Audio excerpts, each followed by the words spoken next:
کریم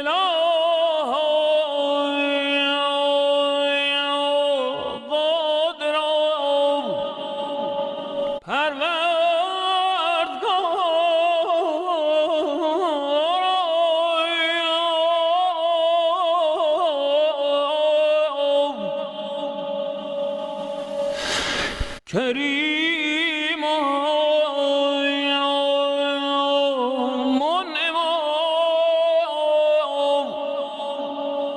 آمرزگار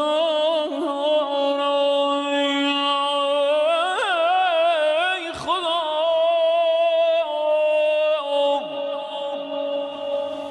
سلام. از سلسله رمضان در ادب فارسی در نوبت قبل شعری از مولانا رو خدمت شما تقدیم کردیم و در این نوبت هم ابیاتی از مولانا جلال الدین محمد بلخی رو تقدیم شما عزیزان میکنیم.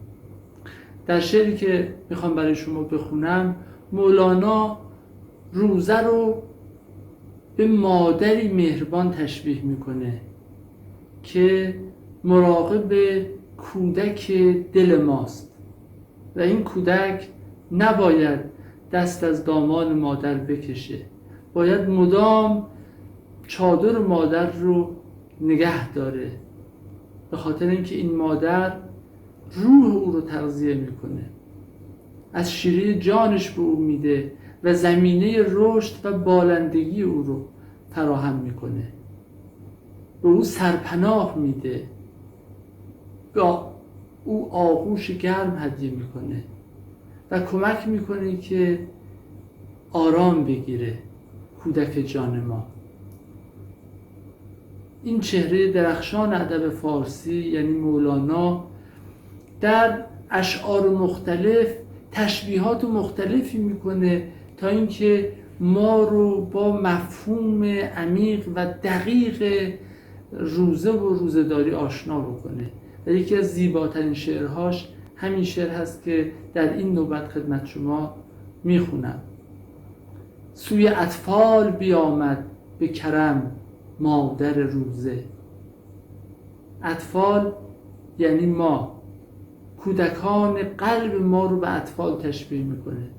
سوی اطفال بیامد به کرم مادر روزه، مهل ای طفل به سستی طرف چادر روزه.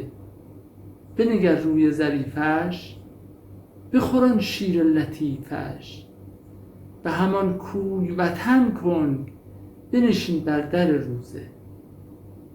امیدوارم که شما روزه‌داران کودکان دلتون رو به مادر روزه بسپارید، چادر او رو رها نکنید و در کوی او وطن بکنید و مقیم بشید تا با آرامش و نشاط و بالندگی برسید.